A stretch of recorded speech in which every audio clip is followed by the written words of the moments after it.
Hello and welcome to my video.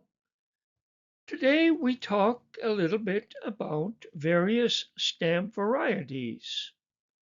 So let us get started. Yeah, already a puzzle on the front page, right?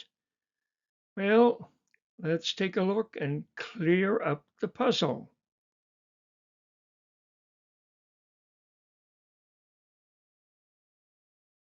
Germany, two similar 1936 used stamps, but with much different values. Here, one of a few listed plate flaws.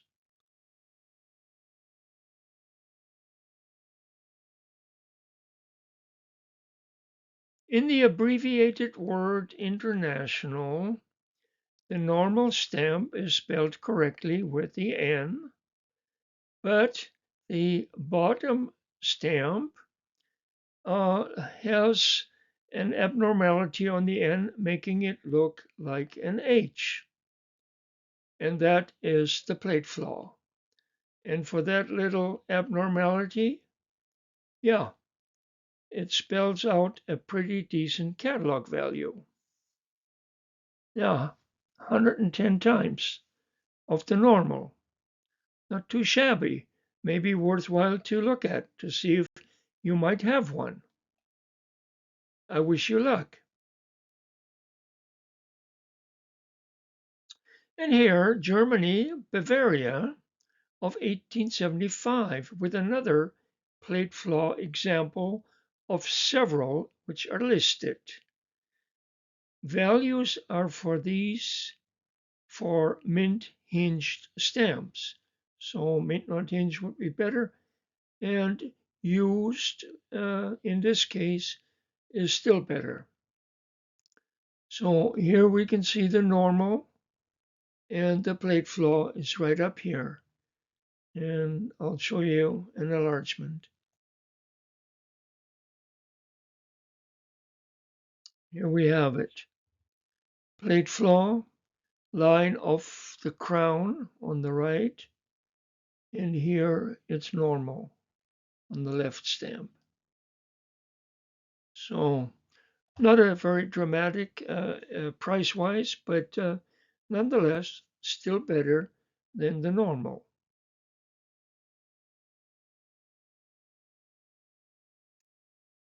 And Germany again, Bavaria of 1911 in a type 1. A broken line right here, that break, is the most predominant feature because there are others of the type 1.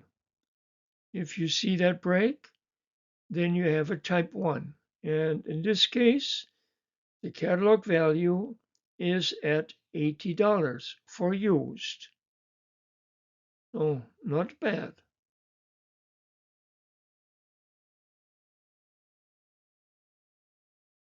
And here, the type 2, I highlighted the location where the arrow is here.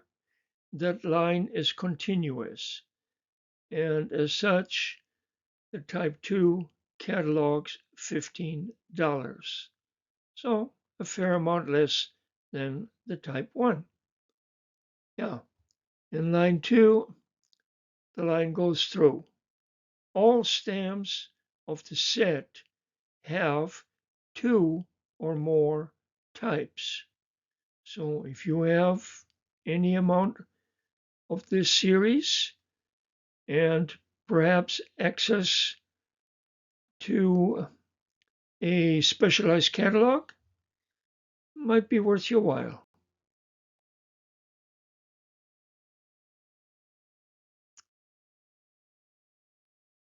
And Germany, Bavaria of 1870 with watermark variations. The shown mint light hinged stamp has a watermark, wide diamonds, the one on the right here. And it catalogs at $70. The narrow diamonds catalog at $22. Um, this is a switch from this a postage too. The regular issues with these configurations of watermarks, typically the narrow one is the more expensive. In this case, however, it is the wide one. The only one, this one and this one more value, come in these two types, and the wide diamonds appear to be the most expensive.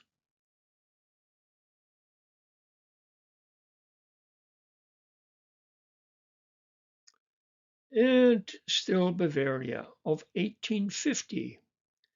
The so-called cogwheel cancel, as shown in these pictures, first in use was the closed. You can see the circular part of the cancel, and then like a cogwheel, the sprockets come out. And the open cogwheel cancel, which was put in use a little bit later, looks like this, with the circle, including the numeral, and the sprockets are, yeah, if you, I'm not sure the right word for this, but it's kind of interrupted, as you can see. It comes in two parts. And this one here on the left is a little bit clearer to see. So that is the difference. And yeah, well, I'll show you in the next one. Yeah, a specialized cogwheel cancel catalog will show values not only for open and closed cogwheel cancels or cancel types, but also for the numeral, which indicates a city in Bavaria, and the cancel color. The ones shown are all black, so that's the most common, but they do come in other colors as well. Red, I believe, and blue, uh, the other colors, and they get pretty pricey. This particular cancel, number 140, adds about $30 to the basic stamp value. So there too, numerals do um, are very important.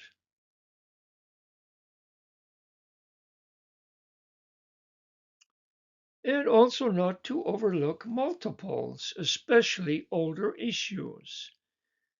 Most of you are probably familiar with that. A single stamp like this one catalogs about $10 as a pair, 25, a strip of 360, and as a strip or block of 4, 1,200, all in used condition. So there is a dramatic difference from a single to, let's say, a block of 4. So I would never cut them apart just so they fit in the album, especially when you see prices like these. And in some cases, multiples, may fetch a higher price even coming into the more modern material, and are in some cases also more desirable for a potential buyer.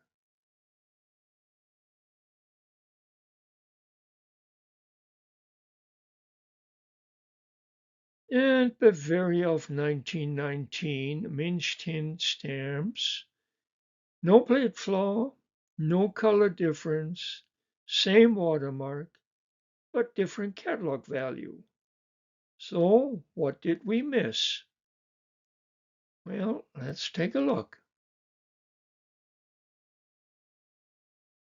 Yes, perforation differences. with more dramatic values, possibilities, especially in the unoverprinted of all the mark values, the 1, 2, 3, and 5 mark. And these are the ones unoverprinted would be categorized under German Empire. And also, I meant to mention that in this video for the German plate flaws, I have used again, as I do frequently, the Michel Germany Specialized Catalog. Really a fantastic catalog, very detailed, very accurate. Yeah, I've been using that for, well, decades. Yeah, so you know I'm an old guy. Okay, the perforation. Here we are. Perforation 25 on the long side and 17 on the vertical side. That is the cheaper value. And that's typically the type of printing, wet or dry printing, causes these different perforation holes. On the right, a little bit better value with the 26 on the long side perforation holes, and 17 the same as the other vertically. So that's basically what you're looking for.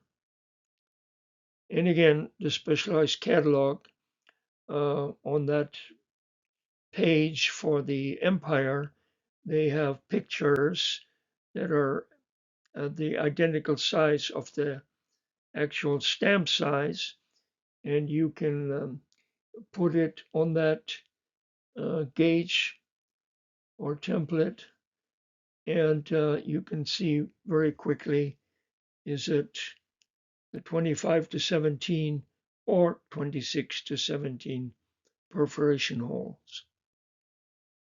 Oh, there's a lot to be said about a specialized catalog. But of course, depends on what country you collect. Um, I'm sure other countries also have specialized catalogs.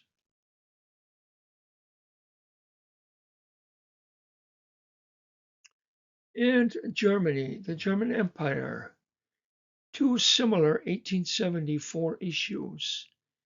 But what does actually go on here? Unfortunately, though, in somewhat mixed condition, especially the better value one. That's kind of sad, but that's all I could show you because I never had that particular variation ever before in all the years of collecting.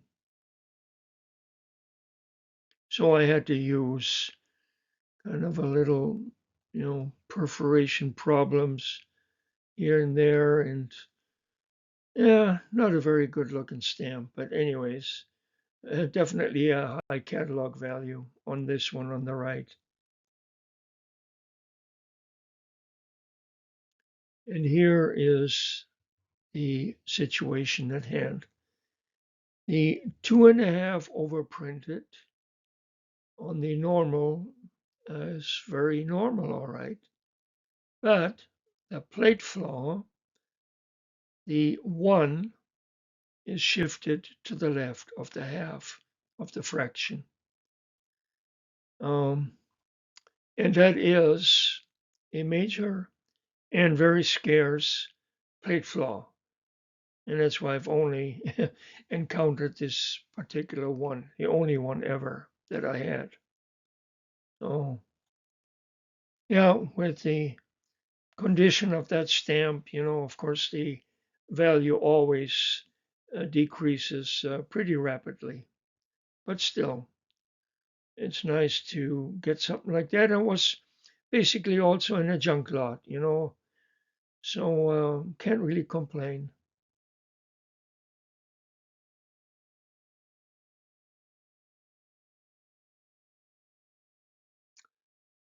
And Germany, a mint not hinged Berlin stamp of 1960. Modern stamps may also come with plate flaws and sometimes are very inconspicuous, like this one. Who would think that that little line, same color as the stamp here, would account for $100 catalog value? Oh, interesting, but that's what it is.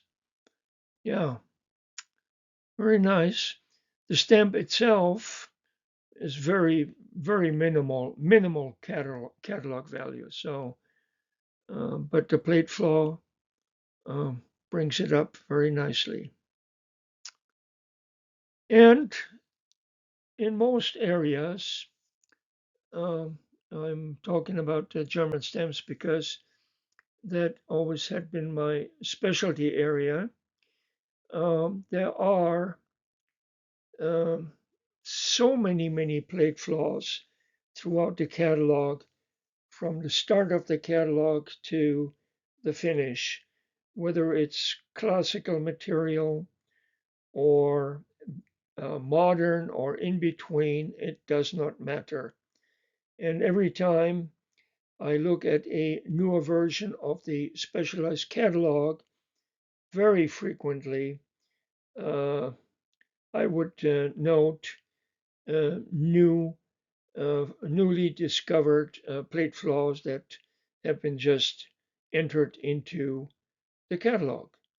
Yeah, so makes it kind of interesting too, because these are little additional treasures that otherwise we would just overlook and put the stamp as normal, or in some cases maybe some collectors would remove the margin, and that would basically, you know, maybe not destroy the plate flaw, but I think with the margin also it proves the field position of the stamp, which correlates with the uh, analysis of the specialized catalog, the identification field. So always good to keep on the stamp what's on the stamp, like margins, for example. Yeah. Okay,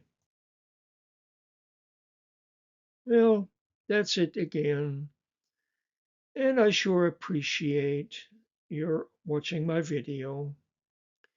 I'm slowly running out of material, so I don't know how much longer I can do this here, but I'll keep on trying. So don't give up yet.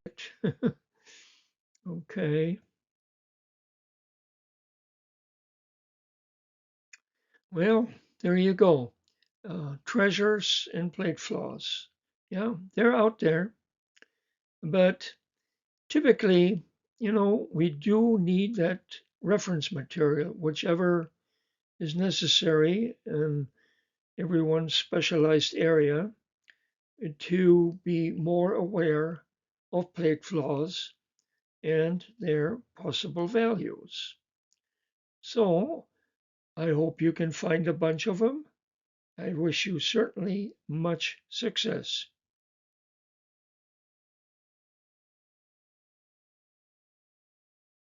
My channel, Stamp Space, My Fun Things.